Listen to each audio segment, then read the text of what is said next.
sampai minta gitu sama Allah, ya Allah, aku juga pengen kayak mereka.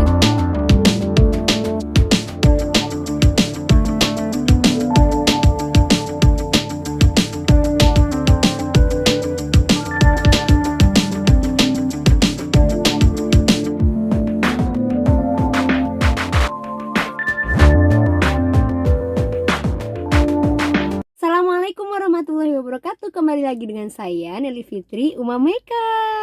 Alhamdulillah kali ini adalah video ketiga. Aku mau ngucapin sama kalian yang udah subscribe, yang udah setia nonton, terima kasih banyak. Semoga Allah selalu memberi kita kesehatan, selalu memberi kita kelancaran dalam segala hal. Amin amin Allahumma amin. Gengs, langsung aja ya. Aku di sini mau lanjut cerita tentang videoku sebelumnya, yaitu aku udah ke dokter hand dan udah ke laboratorium. Aku kemarin janji untuk apa coba? Untuk cerita tentang gimana sih hasilnya. Penasaran gak kira-kira? Aku juga mau bagi-bagi tips, jadi tetap stay tune ya. Apa aja yang gak boleh kita lakuin dan apa aja yang harus kita lakuin selama program hamil ke dokter. Stay tune. Dan ceritanya hari ini itu tiba di mana aku sama suamiku harus ke dokter hand untuk tahu gimana hasil dari laboratorium kita sebelumnya. Nah, seperti biasa aku langsung registrasi dan dapat nomor urut nggak begitu lama juga. Akhirnya namaku dipanggil, gengs. Terus pas masuk itu langsung ketemu beliau. Dan kan aku kemarin cerita kalau aku pas kesana itu pas lagi head. Kali ini aku harus SG transvaginal untuk memastikan bagaimana perkembangan sel telurku, bagus atau tidak. Karena kemarin ketika haid itu ketutupan guys sama selaput-selaput darah kita. Makanya inget ya, jangan ketika haid pas lagi program hamil pertama untuk di USG transvaginal. Karena apa? Biar nggak ketutupan sel telur kita, gitu ya guys. Begitu masuk aku langsung diperiksa dan ternyata alhamdulillah kata beliau, ini perkembangan sel telur ibu bagus dan kemungkinan subur, jadi sangat memungkinkan untuk punya keturunan. Tapi tunggu dulu, kita juga ingin membaca tadi yang analisa yang diberikan oleh Prodia. Aku langsung turun dari bed rumah sakit karena aku habis diperiksa. Kalian mau tahu nggak gimana rasanya ketika beliau membacakan hasil laboratorium kita? Kalian pernah ngerasain jatuh cinta? Begitu juga yang aku rasain sama suami. Deg-degan. Akhirnya beliau buka tadi hasil laboratorium kita. Begitu dibuka, beliau langsung senyum tipis sembari melihat kita. Iya, kan jadi tambah penasaran aku sama suami, guys. Beliau mencontohkan, merumpamakan itu cairan tadi seperti kecebong, guys. Sampai beliau berdiri loh, serius. Beliau sampai berdiri, terus beliau menceritakan. Ibu tahu nggak kalau kecebong itu seperti apa? Nah, itu perumpamaan seperti itu ya. Terus beliau lanjut menceritakan sebetulnya cairan pada laki-laki atau Mr. Sp itu tuh dibagi menjadi 4. Nah, di sana ada kecepatannya, terus ada jumlahnya, terus ada bentuknya, yang satunya lagi kualitasnya. Gitu ya guys. Yang pertama beliau langsung melihat jumlah dan beliau mengatakan jumlahnya itu bagus, banyak. Terus yang kedua beliau mengatakan bahwa kecepatannya juga bagus. Di situ ada speednya guys ternyata. Terus tinggal yang ketiga bentuknya sama kualitasnya. Di situ beliau cerita langsung ke kualitas. Kualitasnya bagus kata beliau. Terus yang ketiga berarti kan bentuknya ya. Nah, di sana beliau mulai merendahkan suaranya dan mulai lebih intens mengatakan. Beliau langsung merumpamakan lagi seperti kecebong tadi. Kan beliau berdiri terus mengatakan, Bapak Ibu tahu kan kalau kecebong itu ada kepala, badan dan juga ekor. Ini perumpamaan aja ya Bu, sembari senyum tapi tetap serius. Terus aku sama suami ya makin serius juga kan karena beliau juga serius.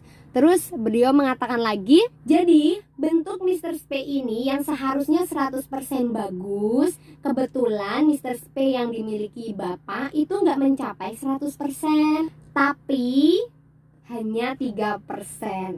Bayangkan guys, dari 100% dan yang sempurna hanya 3%. Di sana aku sama suami langsung bener-bener kayak lihat-lihatan, tapi dokter hand tadi itu bener-bener kayak ngasih positive thinking gitu loh. Langsung ngomong, udah tenang aja Bapak Ibu, nggak usah dipikir dalam.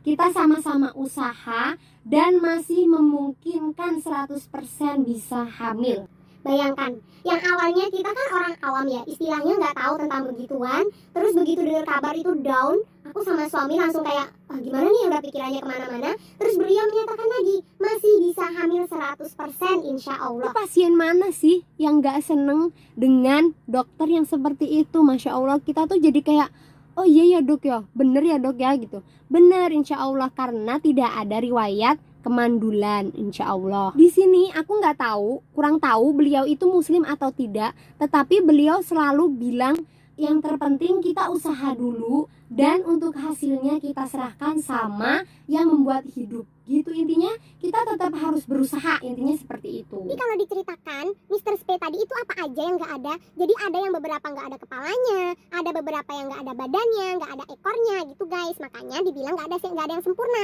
Maksudnya cuma 3%. Jadi yang nggak sempurna itu jumlahnya berapa? Betul, 97% tidak sempurna Mr. Sp tadi guys. Itu beliau bilang untuk masih memungkinkan, sangat memungkinkan hamil, kita langsung jadi semangat lagi. Oke dok, jadi kita harus ngelakuin apa? Beliau langsung menceritakan, nanti setelah ini dokter akan memberi obat resep dan lain sebagainya. Tetapi ada juga yang harus kalian lakukan selain meminum resep ini. Kalian mau tahu nggak apa aja yang harus dilakukan dan yang nggak boleh dilakukan? Sebelum lanjut, apa aja itu? Jangan lupa subscribe, komen, dan share link sebanyak-banyaknya. Kalau ini bermanfaat ya guys, kita saling membantu. Oke, di sini aku mau sharing tentang apa aja yang harus kita lakukan. Tentu banget yang pertama yaitu pola makan kita atau kesehatan kita. Kita harus benar-benar memperhatikan apa aja yang makanan kita konsumsi sama nggak boleh dikonsumsi. Bukan nggak boleh, lebih baik menghindari karena kita lagi benar-benar program hamil guys. Dari makanan itu sendiri, beliau nggak yang kamu harus makan ini, enggak. Tetapi tergolong oleh yang hewaninya, protein nabatinya, terus sayuran-sayuran itu lebih dibanyakin, terus dikurangin makanan-makanan yang kemasan, yang instan seperti itu. Oke, terus yang kedua, untuk yang perokok, untuk sementara ini kalau bisa berhenti dulu. Berhenti ya, bukan dikurangin. Ya sih, emang susah mungkin untuk yang sudah merokok lama. Tapi ingat, kembali lagi dengan yang pertama, kita niatnya ingin sama-sama punya keturunan. Jadi sama-sama berjuang. Suamiku itu juga perokok guys. Terutama udah dari remaja atau udah dari dulu emang beliau itu ngerokok. Tapi begitu beliau disarankan untuk tadi hindari atau udah stop dulu yang namanya rokok, insya Allah dan alhamdulillah emang ya udah mau gimana lagi, karena kan kita niatnya mau program, harus serius dong ya kan. Dan kebetulan beliau itu udah berhenti 3 bulan sebelum kita program hamil, jadi emang udah diniatin. Jadi untuk bapak-bapak atau suami yang masih merokok, yuk sama-sama berjuang kalau kita ingin sama-sama mempunyai keturunan. Gitu ya guys saranku. Yang ketiga itu pola tidur. Jadi usahakan jangan begadang ya. Siapa? Untuk dua-duanya. Jadi yang perempuan dan yang laki-laki, suami dan istri harus sama-sama, nggak boleh begadang dulu. Maksimal itu jam 9 sudah tidur. Usahakan. Karena memang pola tidur itu ternyata sangat mempengaruhi guys, kata dokter. Jadi agar Mr. Sp tadi itu benar-benar bekerja ataupun kualitasnya benar-benar bagus. Untuk yang istri atau perempuan, kenapa juga harus nggak boleh begadang? Yaitu sama aja, agar kualitas sel telur kita juga bagus guys. Oke, yang keempat, usahakan jangan menggunakan dalaman yang ketat, terutama dalaman yang bawah ya. Karena apa? Karena sirkulasi ataupun longgar tadi itu sangat dibutuhkan untuk berjalannya Mr. Sp tadi. Intinya, jangan menggunakan dalaman yang ketat ya. Kalaupun di rumah, kalian lebih bagus malah tidak menggunakan. Maksudnya kan itu di rumah. Jadi kita bisa ngontrol kalau kita keluar baru pakai, ataupun kalau ada orang gitu ya. Demi apa? Demi program hamil kita. Biar semuanya berjalan mulus insya Allah. Yang kelima, kalian jangan panas-panasan dulu ya. Maksudnya ini kan emang lagi musim pandemi dan lain sebagainya. Bukan nggak boleh dede atau nggak boleh ke bawah sinar matahari untuk vitamin, bukan. Yang nggak boleh itu ketika matahari lagi di atas, jadi siang hari habis duhur gitu. Kan suka ada bapak-bapak atau suami yang bekerja di tempat yang panas. Itu usahakan ketika program hamil jangan dipanas-panasan dulu. Bukan nggak boleh, maksudnya lebih mengurangi aja gitu. Kalau emang tuntutan pekerjaan berarti tinggal menyesuaikan. Mungkin bisa dirunding membandingkan dengan teman yang lain, rekan yang lain untuk bisa menggantikan, ataupun ya senyaman kita aja, senyaman beliau-beliau kira-kira gimana gitu. Agar apa? Agar ya sama-sama berjalan enak gitu. Kalaupun harus diceritakan dengan bos ataupun atasan leader kita, nggak apa-apa, ceritakan aja, barangkali beliau bisa mengerti dan diberi solusinya gitu ya guys. Karena aku pribadi, alhamdulillah, suami juga menceritakan dari awal ingin program hamil ke beliau, ke atasan beliau, ke leadernya, dan alhamdulillah disupport banget. Karena kekeluargaannya yang alhamdulillah Masya Allah gitu. Terima kasih ya Bapak, terima kasih Ibu. Semoga teman-teman yang sedang berjuang untuk program hamil ke dokter ini juga dimudahkan segala urusannya. Tetek bengeknya, perintilan-perintilannya semoga dimudahkan semua ya. Amin. Tips tambahan untuk yang dari bujang sudah merokok. Kita bisa membersihkan bekas-bekas rokok tadi yang ada di tubuh suami. Itu aku kemarin pakai yang pertama susu beruang, yang kedua kelapa hijau. Aku usahakan kelapa hijau karena setauku itu untuk membersihkan racun-racun yang ada di dalam tubuh. Yang tanya, minumnya kapan Kak? Kan kita lagi minum obat. Masa ketika minum obat harus dengan yang tadi? Kan sama aja dong, itu obatnya nggak akan manjur. Jadi jangan dibarengin sama minum obat. Kapan guys waktu yang tepat? Kalau pagi minum obat, terus siang juga minum obat, kan ada waktu tuh, ada jeda di antara pagi ke siang tadi. Nah, setelah 4 jam atau setelah 5 jam kita minum obat tadi, kita bisa senggangkan kelapa hijau tadi atau susu beruang tadi guys. Jadi nggak barengan sama obat ya minumnya. Oke, aku insya Allah akan memberi contoh resep yang diberikan dokter. Tapi ingat ya, ini resep harus diberikan oleh dokter sendiri. Karena apa? Beda keluhan, beda resep. Oke? Jangan disalahgunakan, dan biasanya apotek sendiri tidak akan memberikan resep ini tanpa petunjuk ataupun tanpa resep yang diberikan dokter. Jadi pas aku beli, emang nunjukin resep yang diberikan dokter tadi. Mbak, aku beli resep ini, langsung seperti itu. Dan beliau kemarin juga menanyakan, ada dokter ini di rumah sakit ini. Jadi teman-teman, emang kebetulan yang diberikan resep dokter itu hanya suami. Kenapa? Karena yang memiliki keluhan hanya suami. Ketika aku menanyakan, dok aku minum apa? Kata dokter tidak perlu karena kita lebih fokus yang sedang ada masalah saja. Oke guys, selain resep-resep tadi itu juga ditanyakan oleh dokter, selama ini ibu ada keluhan apa? Dokter kan tahu aku udah ada keluhan yang sakit nyeri banget ketika haid. Terus dokter bilang ibu tidak ada masalah ataupun tidak ada kendala mengenai kesuburan dan lain sebagainya. Jadi untuk yang tadi kendala ketika haid itu sakit, memang wajar. Ada yang daya tahan tubuhnya bisa menopang rasa sakit, ada yang belum bisa. Jadi kemungkinan ibu daya tahan tubuhnya kurang, makanya sampai pingsan-pingsan gitu guys. Itu udah proses kita ketemu sama dokter, sudah selesai menganalisa, sudah dapat resep dan tinggal ke apotek. Ketika itu aku disarankan untuk ke Kimia Farma. Yang nanya biaya, aku habis berapa di pemeriksaan ketiga? Aku habis sekitar nggak sampai 500, lagi-lagi nggak sampai 500 ya guys. Untuk pemeriksaan tadi transvaginal, aku transvaginal lagi, terus penganalisaan tadi nggak nyampe 500, kemungkinan sih 300-an guys. Alhamdulillahirabbil alamin. Sepulang dari Bunda Mulia, kita langsung go menuju ke Kimia Farma terdekat. Kalau yang di Cikarang itu dekat perumahan Aster, jadi sebelum perumahan Aster itu ada Kimia Farma guys. Dari arah Cikarang itu kanan jalan sebelum Aster ya. Terus kalau dari Cibitung berarti kiri jalan setelah Aster. Ketika sampai di Kimia Farma, aku langsung menunjukkan resep tadi. Terus kata beliau, bener aja, langsung ditanyain resep dokternya. Jadi kemungkinan obat ini tidak dijual bebas kecuali dengan resep dokter. Begitu kita menunjukkan resep dokter, beliau langsung memberikan berapa jumlah yang ditulis oleh dokter tadi. Kebetulan dokter Hen itu memberikan 5 lembar yang masing-masing isinya kurang lebih 6 kalau nggak salah. Dan untuk harganya sendiri, kemarin aku beli sih satu picisnya, bukan satu lembarnya. Satu picisnya itu sekitar 50 ribuan. Kalian bisa menyiapkan uang sekitar 70-an untuk satu picisnya.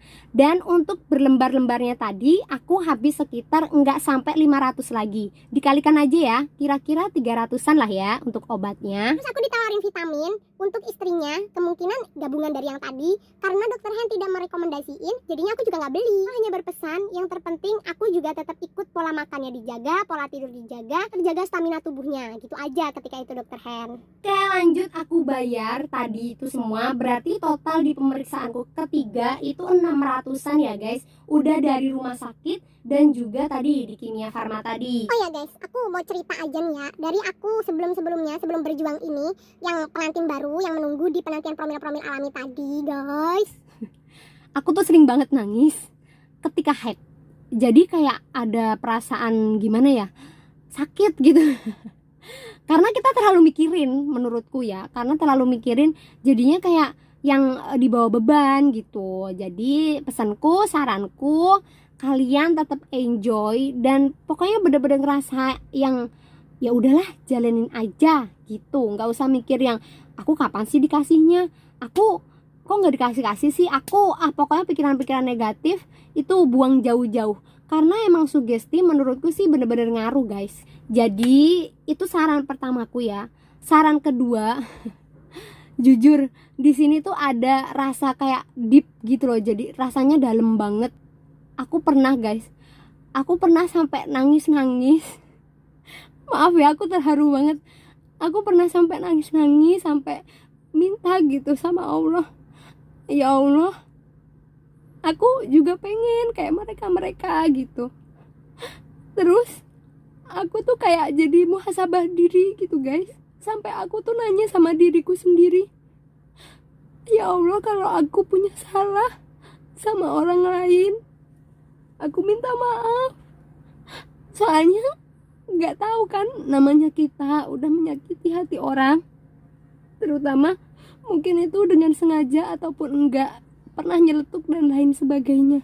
Bener-bener di momen itu tuh aku kayak ngerasa, ya Allah, maafin aku kalau emang aku nyakitin dia. Soalnya aku pribadi kayak pernah emang ngerasa itu tuh nggak pantas aku batin, padahal aku nggak nyampein itu, nggak sampai nyampein perasaanku ke orang itu. Jadi ceritanya di sini aku mau jujur, ini buat pelajaran aja ya ke kalian. Aku tuh pernah batin guys, batin dalam hati gitu loh. Aku pernah batin sama orang yang beliau itu lebih sepuh umurnya daripada aku, tapi beliau itu nikahnya setelah aku. Misal ya, aku umurku seandainya pas itu 23 pas nikah kan, pas mau nikah 23. Terus beliau itu umurnya 27, 28, pokoknya lebih sepuh lah. Aku tuh pernah batin, nggak tahu itu tuh kayak nggak sengaja. Emang apa ya, kalian pernah ngerasain nggak sih kalian berantem sama diri sendiri? Aku tuh kayak batin, ya Allah, kok dia baru nikah sih, padahal umurnya udah segitu, ntar pasti dapat keturunannya aku duluan. Bener-bener aku batin kayak gitu guys. Aku nggak tahu, tapi bener-bener pas aku nungguin aku punya keturunan, aku kayak ngerasa bersalah banget sama beliau. Sampai aku nggak berani minta maaf sama beliau. Aku minta maafnya langsung sama Allah. Secara kan kita juga nggak ngucapin langsung ya, kita kan cuma batin gitu loh. Toh beliau juga nggak tahu kan yang kita batin. Jadinya aku tuh kayak muhasabah sendiri sama diriku sendiri. Aku ngapain coba dulu tuh berpikiran kayak gitu. Jadinya aku tuh bener-bener kayak yang dari hatiku yang paling dalam, aku langsung, ya Allah, maafin aku, ya Allah, aku mohon. Aku kayak nggak sengaja gitu, maksudnya bukan maksud aku tuh kayak gitu. Yang bisa kalian ambil pelajaran dari aku, jangan sombong walaupun hanya diri sendiri. Maksudnya jangan sombong walaupun kita nggak melontarkan itu. Karena kalian pernah dengar nggak, kalau doa baik itu akan kembali ke baik juga, dan doa yang jelek itu kembali ke jelek juga ke diri kita gitu loh. Jadi pesanku sih yang paling yang paling dalam, jangan sombong walaupun ke diri sendiri. Karena emang kita tuh cuma manusia, yang nentuin Allah, yang masih berusaha. Mungkin bisa sama-sama muhasabah diri, kira-kira barangkali ada kesalahan ataupun ada apa ya, ucapan yang menyakitkan. Kalau emang nggak berani minta maaf, langsung minta maaf sama yang punya hidup. Gitu ya guys. Oke, udah ya yang tadi. Soalnya emang dalam banget guys, aku kayak ngerasa bersalah banget. Pesanku lagi, kalian jangan terlalu memikirkan kapan dikasih dan lain sebagainya ya. Kenapa? Karena semakin kita mikirin tuh kayak jadi beban kita sendiri gitu loh. Maksudnya beban kita sendiri tanpa kita sadari, kita itu kayak dibebani sama tadi pikiran kita itu. Terus aku pernah dikasih tahu sharing gitu sama temenku, kata beliau, Kalau kita lagi, maaf ya, lagi berhubungan badan, itu jangan sampai kita mikirnya diniatkan untuk punya anak. Gitu guys. Beneran ini ilmu yang aku dapetin ya dari beliau. Maksudnya karena apa? Intinya nggak boleh mikirin gitu loh. Ketika kita berhubungan badan, ya udah berhubungan aja. Jadikan itu tuh kayak refreshing kita gitu. Kalaupun kita dikasih positif, kalaupun kita dikasih garis 2, itu bonus. Itu pesan beliau. Dan bener aja ketika aku ngelakuin yang disaranin beliau, itu kayak lebih enjoy aja gitu. Jadi kayak gak mikirin. Intinya kita harus tetap positive thinking, happy terus, lupain ataupun jangan dengerin kata mereka. Kita usaha terus, yang penting kita sudah berusaha semaksimal mungkin. Untuk hasilnya kita serahkan lagi sama yang punya hidup, yaitu Allah Subhanahu wa Ta'ala. Yang berjuang di garis 2, pokoknya aku selalu mendukung kalian, aku padamu. Dan ingat teman-teman, banyak yang berjuang juga di luar sana. Jadi kalian juga harus tetap semangat, pantang menyerah, pantang. Pokoknya laju terus, usaha terus. Gitu ya guys. Semangat. Yakin kita perempuan diberi rahim itu bisa hamil. Amin ya Allah. enggak ada yang nggak mungkin kalau Allah sudah berkata kun fayakun. Teman-teman, cukup sekian. Terima kasih sudah selalu stay tune dan selalu support aku. Jangan lupa like, komen, dan subscribe ya terutama.